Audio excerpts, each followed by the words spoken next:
do Caju FM 106.3. Hoje o nosso tema é sobre o nosso querido Padre Cícero, conhecido também como Padre Cícero, né? E também sobre a Beata Maria de Araújo, que a gente chama Beata não porque foi beatificada, mas conhecida como santa pelo povo e pelos fenômenos místicos, e se Deus quiser um dia também será de forma oficial beatificada, canonizada. Nós rezamos para isso, né? Nós almejamos também por isso. Então, hoje nosso convidado especial, que foi o que abriu aqui o Em Defesa da Fé ano passado, e hoje está de volta nosso amigo Maxwell Freire. Bom dia, Maxwell. Bom dia Zé, bom dia a todos aqui presentes, bom dia aos ouvintes. Quero mandar logo de primeiro assim, um bom dia especial para a Tereza W, que já me cobrou. Um beijo para você, minha princesa. Bom dia a todos.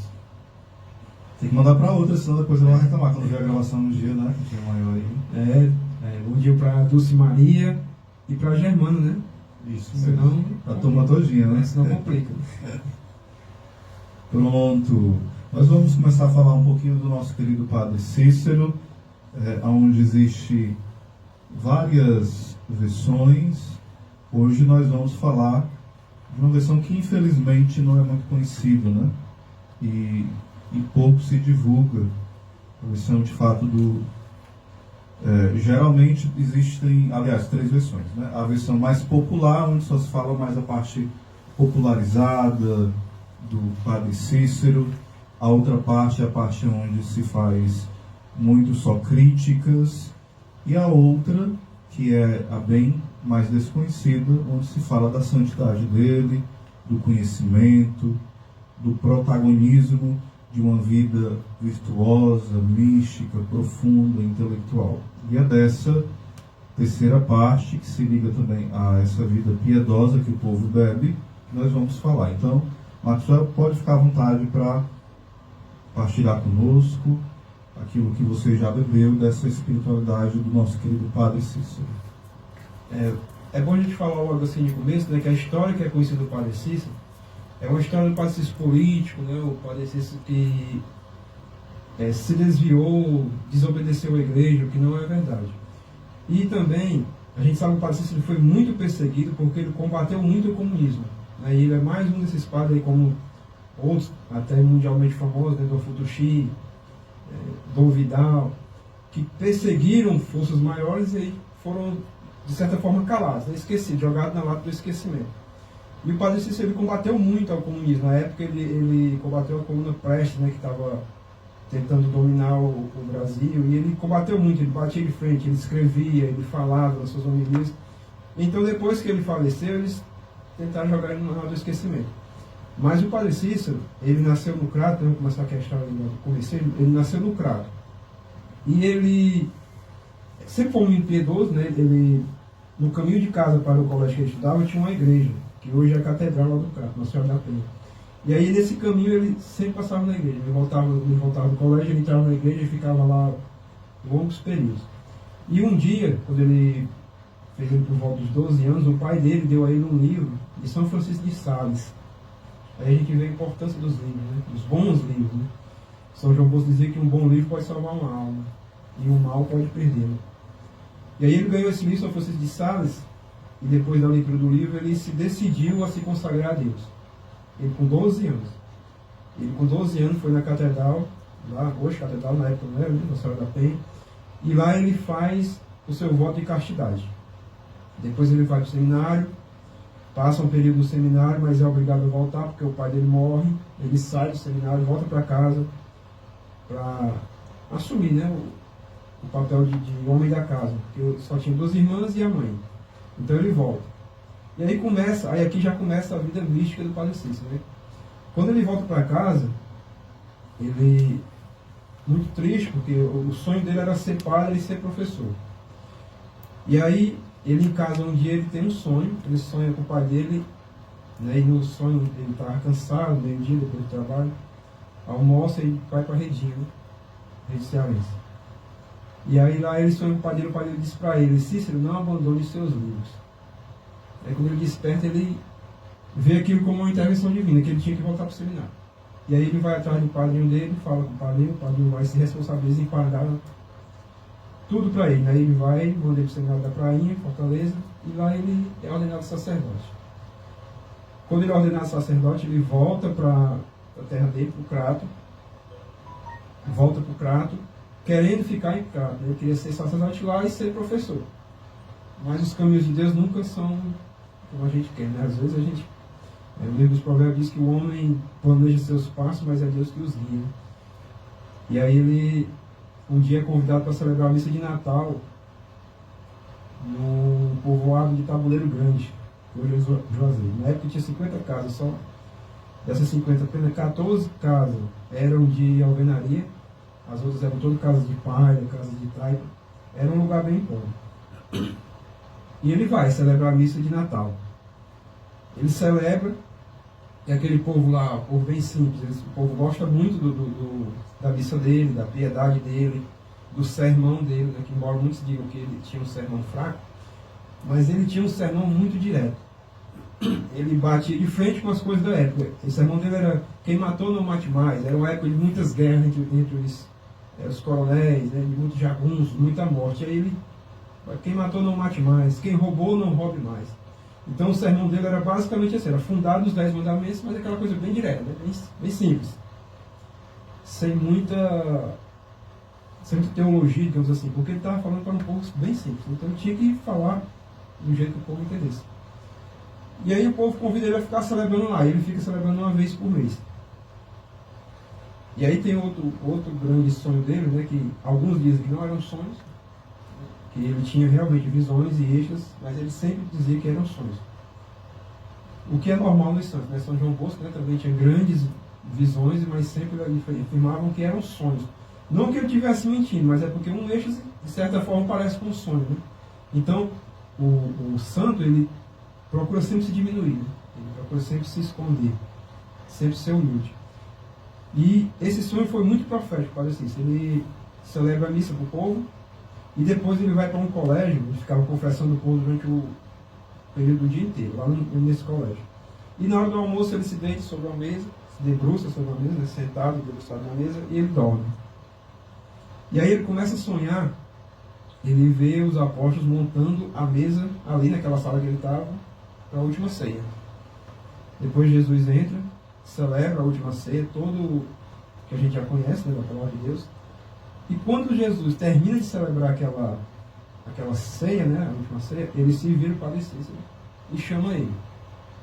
Então o Padre Cícero se levanta e vai para Jesus, e aí Jesus aponta para a porta e começam a entrar mendigos, né, retirantes, povo ali do lugar muito sofrido, né, o povo sofreu muito na seca, pelas guerras, era a época dos cangaceiros, muito sofrimento. E aí Jesus vira para ele e diz: Cícero, e você fique aqui e cuide desse povo. E aí o Padre Cícero acorda e ele entende que ali foi um mandato de Jesus para que ele ficasse em Juazeiro.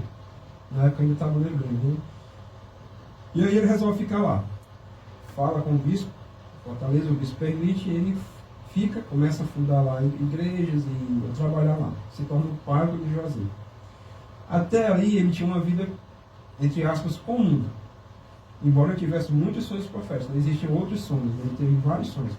Por exemplo, tem um sonho que ele tem que me chama muita atenção. Um dia ele estava na igreja rezando no Santíssimo, e aí Jesus se apresenta para ele e começa a fazer uma queixa de que Jesus diz assim para ele: o meu sangue está se tornando inútil, os homens não acreditam mais no meu sacrifício, né? Não querem mais o céu.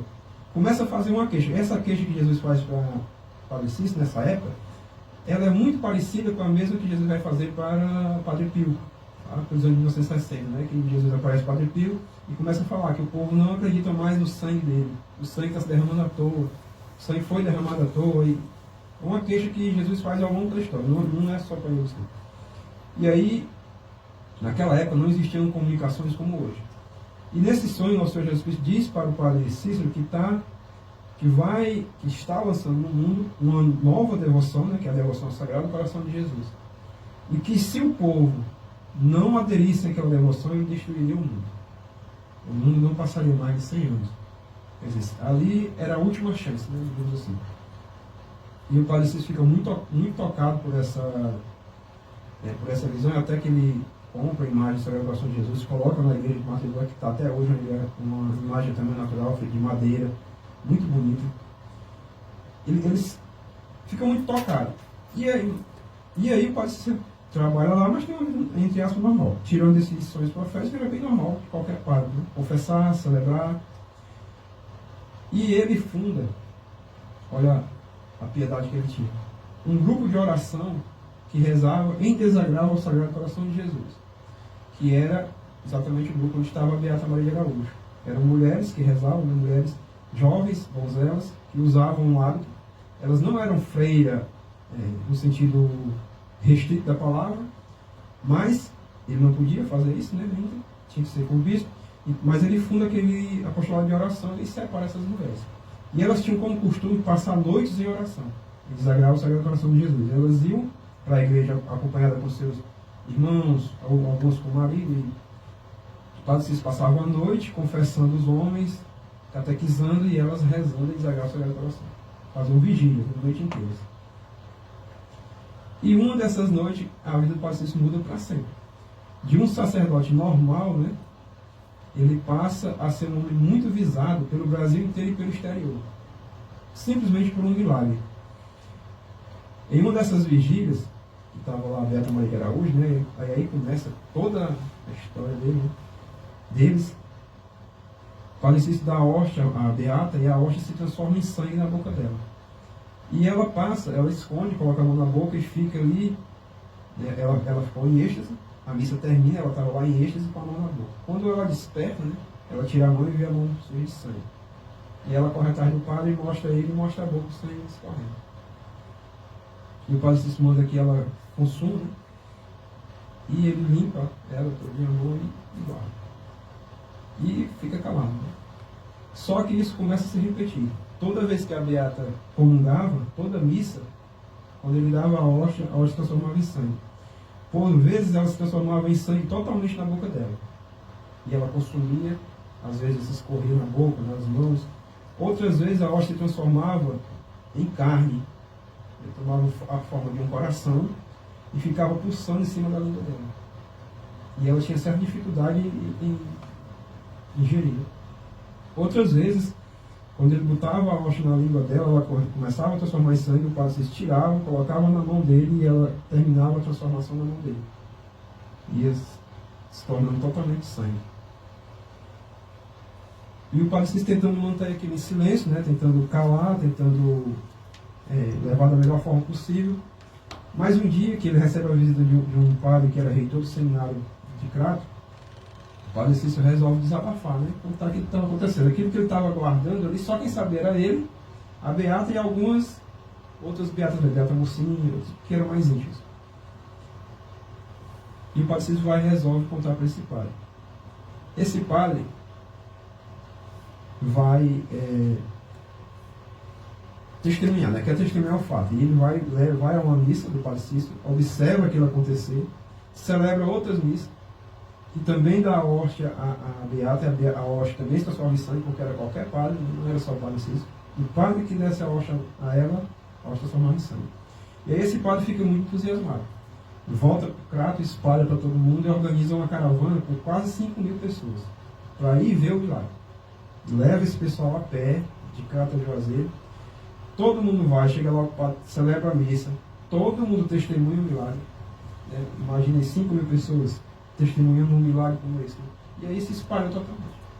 Nesse período, do primeiro milagre até chegar aos ouvidos do bispo, do Dom José Antônio, na época, 33 padres organizam caravanas. Que não é o bispo que estava. Não é o atual. Senão o pessoal vão confundir, né? Lá do século XIX. E aí, 33 padres de paróquias diferentes organizam procissões, né, organizam caravanas para Juazeiro, todos testemunham o milagre. E os 33 afirmam que era verdade. E aí o padre Cícero, lá no começo, quando ele contou para o padre Monteiro, né, o primeiro padre que ele contou, que era o reitor do seminário de Crato, ele pede para esse padre avisar o bispo que o padre estava indo para Fortaleza. O padre vai, não fala nada para o bispo, nem fala nada para o padre Cícero de volta, né, que não falou. O padre Cícero acha que ele falou e isso é normal. Continua esperando uma posição da diocese, mantém tudo em silêncio ali, embora os outros padres estivessem fazendo o trabalho de propaganda. Né? Só que quando o bispo vai saber, por meio do jornal. Ele sabe por um jornal do Rio de Janeiro. Olha que a notícia já estava longe. Né? No Rio de Janeiro. E o bispo aqui não sabia. E aí o bispo fica enfurecido com o padre Cícero. Né? Como é que ele não conta a ele? Como é que ele não foi falar o que estava acontecendo para ele? E o bispo vai e organiza uma comissão. Ele chama 2 padres que tinham se formado, feito doutorado em Roma, 2 padres mesmo assim, digamos, grandes, né, como diria minha avó, muito estudo. Eles estavam se formando em Roma. Um era o mais cotado para ser o bispo, sucessor do bispo da época, e eles vão para Juazeiro. Esses bispos, a pedido desses padres, a pedido do bispo, eles fazem 3 dias de retiro antes de ir, mas eles saem de Fortaleza meio que zombando, né? Eles diziam, vamos lá para o Juazeiro ensinar o povo a rezar o Pai Nosso. Meio que zombando, né? Não acreditava, né? Tem um professor do seminário de Fortaleza da época, que era francês, que ele deixou uma carta, né? Ele mandou uma carta para o bispo dizendo que isso é coisa do demônio, é isso, é aquilo. E ele vai dizer, você acha que nosso Senhor Jesus Cristo vai deixar de aparecer na Europa para aparecer no interior do Brasil? Quer dizer, já tinham muito preconceito, né? Já tinham muita... Só que os padres eles passam 33 dias estudando lá o fenômeno com a Beata, 33 dias celebrando todo dia, e durante os 33 dias que eles dão a comunhão à Beata, toda vez ela se transforma em santo. Os 33 vezes, 33 dias. E detalhe, o padre Cícero nessa época, ela está separada do padre Cícero, para não ter influência nenhuma, né? Eles levam ela para o Crato. Esse processo todo foi no Crato. 33 dias. E aí eles fazem uma carta para o bispo dizendo que realmente está acontecendo um milagre. É algo extraordinário, não há explicação, faz uma carta bem detalhada. Essas cartas, elas, eu estou falando que elas existem até hoje. Não existe um documento com mais de 800 cartas. São cartas do padre Cícero para o bispo, do bispo para o padre Cícero, desses padres, de 800 cartas. Não é uma coisa qualquer, não. É muito documentado. Mas o bispo, ele não aceita o veredito dos 2 padres. Ele organizou uma outra comissão e essa outra comissão vai para lá. Outro detalhe é que na primeira comissão tinham 4 médicos. Um médico, um farmacêutico e 2 cientistas. 4 pessoas, 4 doutores, né? A palavra certa é doutores. Um de medicina, outro era farmacêutico e outros eram cientistas. Para observar os fatos. Eles fazem experimentos químicos, eles usam um produto que era usado pelos farmacêuticos da época, não sei se é hoje, para coagular o sangue. Então, quando a Beata, antes de fazer o processo, né, de dar a comunhão, eles lavavam a boca dela, examinavam tudo para ver se tinha alguma ferida, se ela tinha hemorragia, alguma coisa, faziam gargarejar esse produto que coagulava, não deixaria sair sangue, tanto no dela, na boca. Depois é que eles davam a Eucaristia, e a Eucaristia se transformava em sangue. Quando a segunda comissão foi, eles passaram apenas 3 dias com ela, celebraram as 3 vezes com ela, e nenhuma das 3 vezes a hóstia se transformou em sangue, nenhuma das 3 vezes. E aí a Beata Maria de Araújo, que era uma mística assim, de boca cheia, né?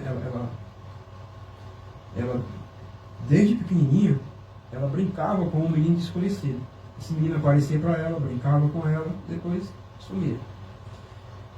E um dia ela pergunta ao menino qual é o nome dele. Ele diz, eu sou o menino Jesus. E eu vou mandar alguém aqui para me catequizar. Ela era analfabeta, negrinha, filha de escravos, né, de ex-escravos, totalmente analfabeta. Mas ela tinha um conhecimento teológico extraordinário, porque ela recebia catequeses de Nossa Senhora e do Anjo da Guarda. Quer dizer, ela tinha uma vida mística muito ativa.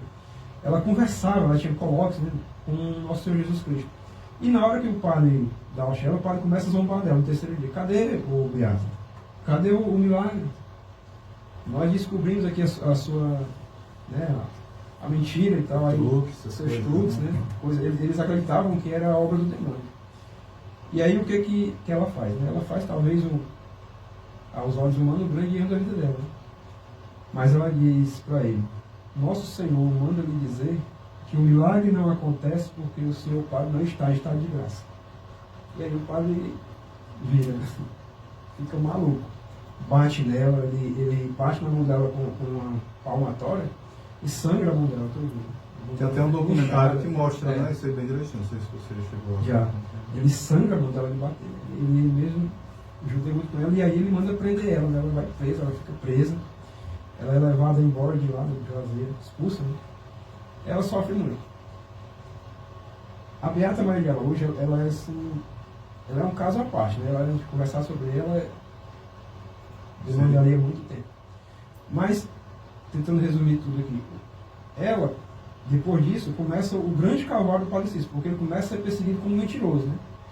Começam a dizer que ele era um mentiroso, o bispo manda que ele queime todos os panos que ele tinha enxugado o sangue dela, né? Acabe com qualquer vestígio, né? E proíbe ele de celebrar. Ele é realmente muito perseguido a partir de então. E ela fica presa, né? Existem relatos da Beata Maria de Araújo que ela tinha os estigmas, ela é estigmatizada. Ela recebeu, por exemplo, todos os estigmas, ela recebeu mais estigmas do que o Padre Pio, por exemplo. No caso, ela vivia como celibatária? Celibatária, ela era celibatária, ela era virgem, né? Uma virgem celibatária. E aí ela tem, assim, os estigmas, por exemplo, ela tinha a coroa de espinhos, ela recebia coroa de espinhos, ela recebia as chagas das mãos, dos pés, do coração, do lado, as chicotadas. Muitas testemunhas viam ela receber chicotadas na igreja, na sexta-feira, quando era a missa na sexta-feira, ela, na igreja, ela ali do nada, quando ela se esticava, né, e começava a receber chicotadas. Era tão real, assim, tão visível que o ato dela se rasgava, cortava as costas dela. Ninguém via ninguém chicotear, nem via chicote, mas via o ato rasgando, via o sangue espirrando. E existem os relatos que ela morria. Na sexta-feira, depois de toda aquela, passar por todo o estigma, de ser estigmatizada, ela morria. Ela ficava morta por algum período, depois voltava a vida. Então, é assim, ela é um caso extraordinário. E ela tentaram, de todas as formas, apagar tudo sobre ela. E até o túmulo dela, né, foi violado, o corpo dela foi, ninguém sabe onde ela foi tirada do túmulo, ninguém sabe. É por isso que eu digo que ela é um caso à parte, né? Precisa ser muito estudada assim, a vida dela. É algo extraordinário. E o Padre Cícero, daí, a partir de então, ele começa, o bispo tira dele as faculdades de sacerdote, né? Ele é proibido de celebrar, de confessar, de realizar batismo, tudo. Mas ele obedece, se retira, né? Como ele não podia mais celebrar, e o povo que procurava ele, era muita gente, ele tinha obra de caridade, ele alimentava muitas pessoas. Então ele começa a rezar o rosário na casa dele às 3 horas da tarde. E aí vem o ponto de discórdia dele com o bispo. Ele começa a rezar o rosário lá, né, e juntava muita gente. Era muita coisa assim de 100 pessoas, não, era de 5 mil, 4 mil pessoas, 3 mil, 5 mil pessoas todo dia, toda tarde, 3 horas da tarde. E um dia ele está lá rezando o rosário e chega uma mãezinha com uma criança que muitos dizem que já estava morta, e outros dizem que não, estava agonizando, moribundo. Quando aquela mãe chega, gritando, meu padrinho, batiza meu filho, ele vai morrer sem o batismo. E aí o padre se sai de casa, porque ele ficava na janela de casa, e lá ele rezava o rosário, o pessoal na rua, né? Rezava, pregava. Ele sai, vai para aquela mãe e batiza a criança. Só que quando ele batiza a criança se restaura, renasce, vive, né, naquele momento. E aí chega a notícia para o bispo, né, levam a notícia para o bispo que o padre estava batizando as crianças. Só que todo padre, mesmo o padre que está suspenso de ordem, ele pode batizar uma criança que esteja em perigo de morte. Como ele pode confessar. Né? Mas o pessoal não disseram que a criança estava em perigo de morte. Simplesmente disseram que o padre estava batizando crianças. E aí o bispo vai e escreve uma carta para o Padre Cícero, acusa ele, e fala um monte de coisa lá. E o tempo vai passando, o Padre Cícero vai, outro dia acontece outro fato extraordinário. Chega lá uma família pedindo um padre para confessar uma jovem que estava morrendo. E o padre Cícero pede, então, que levem o padre que estava lá. Quando o padre chegou lá, ele confessa a menina, a jovem, ele confessa, só que a jovem estava usando uma medalhinha no pescoço que tinha de um lado Sagrado Coração de Jesus e do outro o Padre Cícero, que um comerciante da época tinha feito e tinha espalhado, vendido, vendeu muito, né? E aí o bispo tinha proibido de os padres atender em confissão, ou batismo, qualquer pessoa que usasse essa medalhinha. E o padre, ele atende aquela jovem, mas ele pede que ela tire a medalha. E ela se recusa a tirar. Ela disse que não vai tirar, não vou tirar a medalha do meu padrinho. O pessoal chamava ele meu padrinho. E ela não tira, ele não dá absolvição. Quando o padre Cícero fica sabendo disso, ele vai para a casa da jovem, ela já está, né, já nos seus momentos, já não, quando ele chega para se falar, ela não fala mais, ela não, e o padre Cícero absolve ela, e logo depois que ele absolve a jovem, ela vai a óbito, ela falece. Quando o padre Cícero vem no caminho, ele vai na paróquia e ele fala com o padre, ele diz para ele assim: se aquela jovem saiba, padre, que se aquela jovem tiver perdido a alma, Deus vai cobrar de você e não dela. Se ela tiver... Só que o padre já tinha confessado ela, tinha dado a absolvição. E isso também vai aos ouvidos do bispo. E aí o bispo proibiu o padre Cícero de fazer qualquer ato. Aí para um padre que já não pode mais celebrar, e ele era um padre que gostava muito de confessar, passava a semana, dias, atendendo confissões diretas. É proibido de confessar, é proibido de celebrar, de batizar. Ele se desespera, né? Está proibido de fazer tudo. E aí o padre Cícero vai a Roma. Ele se organiza e vai a Roma. E existem cartas, né, que ele escreve de Roma para a mãe dele, né, essas cartas muito bonitas. Tem uma até que ele fala assim, que mãe, saiba minha mãe, que se eu já tinha vontade de me retirar do mundo, quando eu vi as belezas da igreja de Roma, essa vontade só aumentou. Quando eu chegar no Ceará, eu vou me retirar totalmente do mundo. Ele queria talvez ir para um mosteiro, não sei, né? Se retirar totalmente. Mas nem isso ele pôde, né? E ele fala com o Papa da época, o Papa Leão XIII, contra todo o ocorrido do Papa. O Papa, esses documentos, né, que, da visita do Padre Cícero existem em Roma até hoje, né? E o Papa restitui ele de todas as suas ordens. Ele volta para Juazeiro totalmente restituído. Só que quando ele chega em Juazeiro, ele vai falar para o bispo, né, porque ele tem que passar pelo bispo, claro. E o bispo diz ele: você pode celebrar em qualquer campo, mesmo no Juazeiro. E o Padre Cícero mais uma vez obedece o bispo. Ele vai começar a celebrar em Crato, nas capelinhas ao redor de Crato. Só que onde o Padre Cícero vai, a multidão vai atrás. O povo atrás. E continua acontecendo milagres, mais milagres, curas extraordinárias. Por exemplo, o pessoal levavam para ele loucos, né, pessoas totalmente amarrados. E quando ele chegava, o Padre Cícero dizia: solte ele. E quando soltava, o homem estava são. Assim, curas instantâneas de vários tipos de curas, doenças, crianças, adultos, idosos. Então o povo só aumentava. E isso, aos olhos do bispo, era muito. Né, o bispo tinha muita raiva disso. Ele não conseguia aceitar aquilo ali, que um padrezinho lá do interior, pequenininho, padrezinho sem tanta instrução, pudesse arrastar tantas multidões. Né? Eu acho que isso afetava muito a época. E também a falta de comunicação na época. Né? Talvez se fosse como hoje, onde ele poderia ter um acesso mais fácil ao bispo, a comunicação mais fácil, talvez não tivesse sido assim. Então o bispo sempre condenava, ele não aceitou. O bispo vai mandar uma carta para Roma de novo, pedindo a excomunhão do Padre Cícero, o Papa excomunga o Padre Cícero, né? Manda a excomunhão para o bispo. Só que quando essa excomunhão chega, já tinha mudado de bispo. E o bispo, o novo que recebe a carta, ele recebe e engaveta. Ele não manda para o Padre Cícero. Então, quer dizer, o Padre Cícero não estava excomungado, ele não recebeu, não chegou a receber, né? Ele morreu sem saber dessa excomunhão. O bispo lá não deu a excomunhão, guardou. Então, a vida do Padre Cícero foi assim, foi uma vida de muita perseguição, ele foi muito perseguido. E antes dessa excomunhão, depois que ele foi totalmente fechado da igreja, quando ele viu que o bispo não ia restituir as graças dele, digamos assim, a ordem completa, o que ele faz? O que eu vou fazer? Ele alimentava milhares de pessoas. Tinha que ter dinheiro para isso, né? Mas ele sem ter nenhuma renda não tinha como. Então aí é que ele resolve entrar na política. Na época o Juazeiro estava se emancipando, estava se separando de Crato. e precisava de o primeiro prefeito.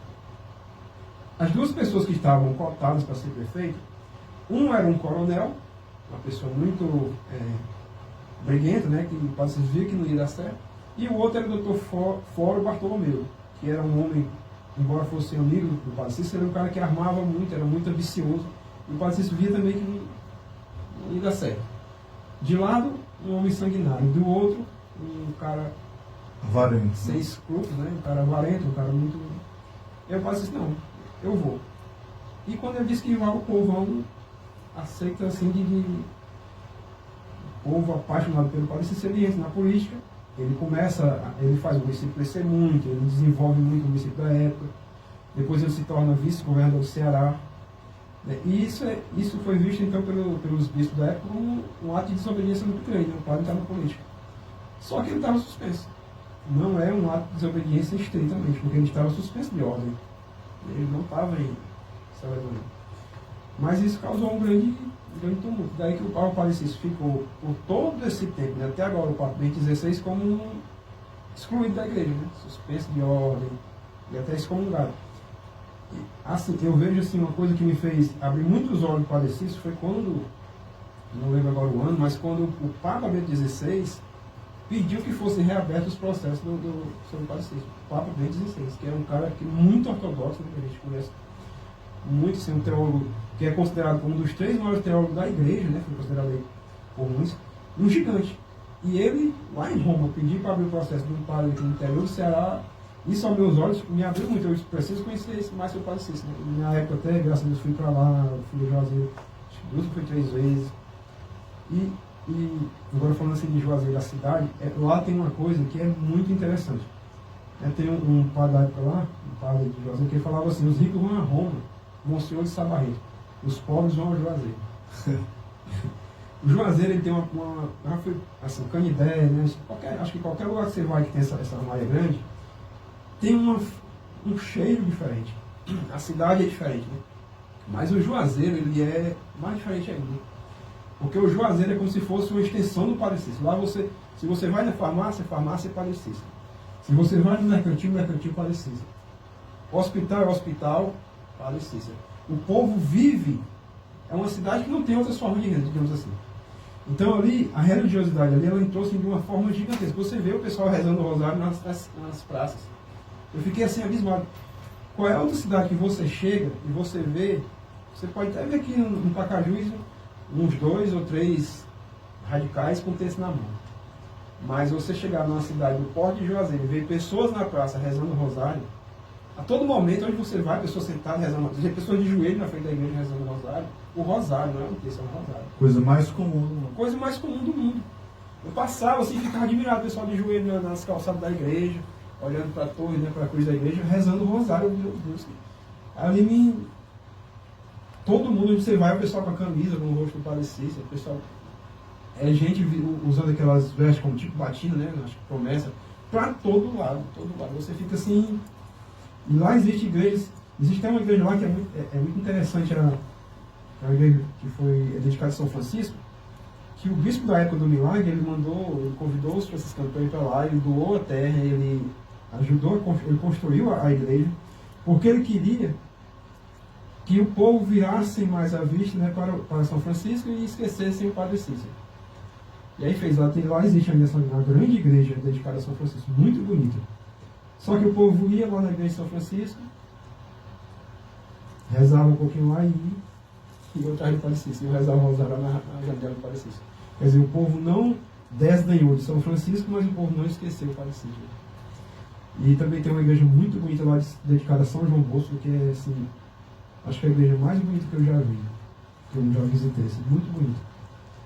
Então o Juazeiro, ele é especial. Essa frase do Monsenhor de Sabarreto, ela é muito verdadeira. Você vê lá você vê filas imensas de ônibus chegando e saindo, assim, rumo aí todo o canto do Brasil. Eu fiquei olhando nas placas, né, na época, aquelas placas mais antigas, e tinha cidade, né, do estado, e eu ficava olhando. Placa de Pernambuco, placa de Recife, placas de Salvador. Todo canto que você pensar tinha lá nos ônibus.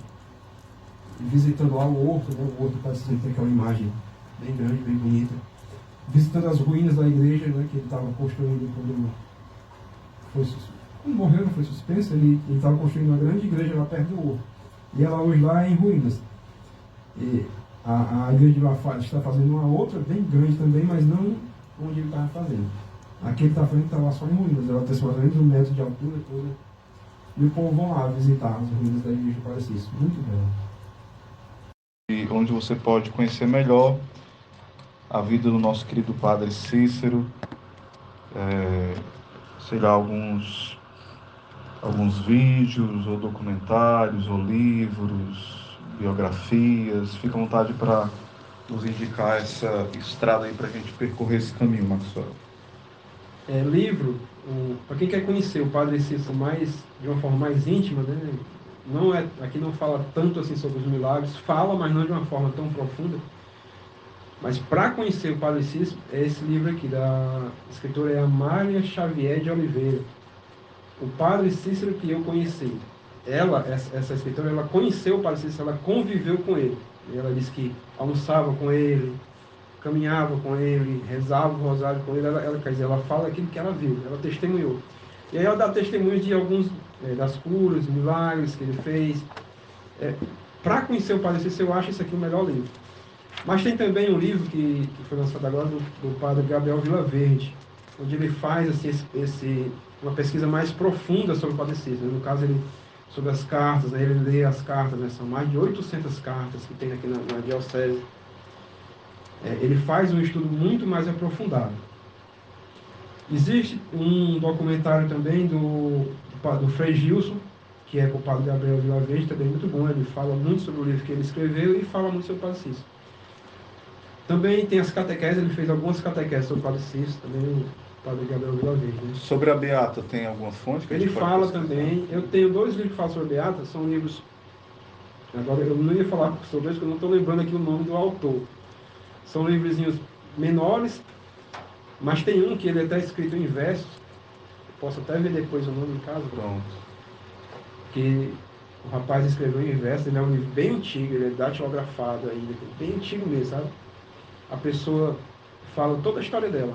É belíssimo. É desse livro que eu tiro essa história das estimações, dela ter sido estigmatizada, da perseguição que ela sofreu, de quando ela foi presa, né? Ela foi expulsa do Juazeiro, ela foi para o Crato, lá ela ficou numa prisão, e lá ela recebia visita do nosso Senhor Jesus Cristo. Ela fez muitas profecias do que ia acontecer na frente, com a igreja, né, que Jesus contava para ela contava para o carcereiro, né, o cara que era um sacristão, né, então ela contava muita coisa para ele, que Nosso Senhor dizia a ela, Nossa Senhora, do que ia acontecer na igreja. Por exemplo, né, uma profecia que ela fez ainda criança, um dia ela disse para a mãe dela: mãe, o menino Jesus me disse que vai mandar um padre para o Crato, isso antes do padre chegar, né? E esse padre é santo e ele só se preocupa em salvar almas. Aí depois o padre chega. Então ela faz muitas profecias assim, ela faz profecias sobre a igreja, sobre o estado que a igreja ia entrar. Ela fala que Nossa Senhora dizia para ela que viria para o Brasil, tentar salvar o Brasil, né? Eu ligo muito essa com as aparições da Nossa Senhora de Símbolo. Sim. Eu acho muito assim, Nossa Senhora falou para ela que viria alertar o Brasil sobre o perigo do Brasil correr, né? Eu acho, é coisa minha, que não foi a igreja, não foi nenhum teólogo, só eu. Mas eu acho que Nossa Senhora falava ali das aparições de símbolos, né, onde ela ia alertar o Brasil sobre o comunismo, né, que é outra história muito bela aqui do nosso Nordeste. O nosso Nordeste ele é muito abençoado assim com essa, né, de santos, né, o Padre Cícero, Beata Maria de Araújo, né, o Frei Damião, o Dom Vidal, né, todos eram nordestinos, né, são santos mesmo assim, nenhum ainda canonizado. Talvez eu acho que o Padre Cícero, Dom Vidal, por exemplo, é muito difícil ser canonizado assim agora. Acho muito. Porque eles batiam muito contra o comunismo. Tem a Milza também, que até Maria Milza, né? Maria Milza, que o Padre Gabriel escreveu até um livro sobre ela, que era. Ele chama até o Padre Pio de Saia, né? Muito belo também, né? Que era baiana, né? Ela. Isso. Aí tem o Padre Cícero, cearense, né, aqui do Crato, tem o Dom Vital, que era pernambucano. O nosso Nordeste é abençoado, graças a Deus. Né? E tem para mim, a maior de todas, que para mim é Maria de Araújo. A história dela é belíssima. Profecias, estigmatizações, visões, colóquios do Nosso Senhor, né, que lá nesse livrinho o rapaz fala que ela conversava com o Nosso Senhor aqui no pensamento a qualquer momento, assim, não era uma coisa assim de ali, como por exemplo a gente tem vivido de alguns santos que o Nosso Senhor tinha um momento certo que ele dava aquelas, numa missa, por exemplo, o padre tem aquelas, né, coloca o Nosso Senhor, ela não, era a todo momento, era assim, uma coisa comum. O povo perguntava a ela, Maria de Araújo, pergunte ao Nosso Senhor sobre isso, eu vou ter cura dessa doença, e ela perguntava e recebia resposta na hora. Quer dizer, era algo fenomenal, assim, De intimidade extraordinário, inexplicável, né? né? Extraordinário, inexplicável. Que ela, eu acredito que quando a igreja debruçar mais olhos sobre ela, eu acho que ela será canonizada assim, ó, rapidinho. Já o Padre Cícero, eu acho que ele vai demorar mais, vai passar mais um tempo, né? Embora ele já hoje seja servo de Deus, né? Já, muito ao Papa Bento XVI, né? O Papa Bento XVI o acolheu de volta na igreja, né? Tirou as suspensões, abriu o processo agora, o Papa Francisco vai abrir o processo de estudo de canonização dele. Então, quer dizer, também está encaminhando. Vamos rezar, vamos pedir a Deus, né? O meu sonho era ver ainda em vida o Padre Cícero ser, no mínimo, beatificado, né? Eu queria muito ver ele ser canonizado, se for vontade de Deus. Maxwell, muito obrigado pela sua participação. Se Deus quiser, o teremos mais vezes esse ano aqui para falar de outros santos, Se Deus quiser. de outros temas. E pode deixar sua mensagem aí final para os nossos queridos ouvintes. A minha mensagem final é, assim, Oséias, eu acho que tanto essa questão do Padre Cícero, né, ser canonizado um dia, cabe muito a nós também. Se a gente dobra o joelho, a gente reza, a oração ela pode tudo, né? E Nossa Senhora disse meio de agora que a oração pode mudar até as leis da natureza. Não há nenhum problema de saúde, não há nenhum problema de perseguição que a oração não possa mudar. Então, quando nós católicos, voltarmos a ter uma vida de oração, de rosário, de penitências, não precisa ser penitências como, por exemplo, que bom que fosse, né? Mas como as penitências de São Francisco, ou do Cura das, mais simples penitências como, por exemplo, não comer carne na sexta-feira, coisa simples, né, que a igreja pede. Quando os católicos voltarem a ter essa vida de oração, de intimidade, vai haver um despertar. O Padre Cícero dizia que a igreja ela será perseguida por muito tempo, mas ela ainda terá um grande despertar aqui no Brasil. E eu acredito muito nisso. Eu vejo o Brasil como uma terra de missão, mas também uma terra muito amada por Deus. E Beata Maria de Araújo, Padre Cícero, Dom Vital são grandes exemplos disso, né? O cuidado que Deus tem com essa terra. As próprias aparições de Nossa Senhora em Sines é uma prova cabal disso, né? Que Deus está aqui. Deus nos quer. O que falta é nós, católicos, voltarmos para Deus, buscar Jesus na Eucaristia, buscar a confissão, voltar a rezar. Que Deus abençoe a todos, que Deus proteja a todos, que tenham todos um bom final de semana, um bom ano. É isso aí, povo de Deus. Obrigado pela audiência, pelo carinho. Até próximo sábado, Defesa da Fé, e até segunda-feira no programa Boa Nova de Paz.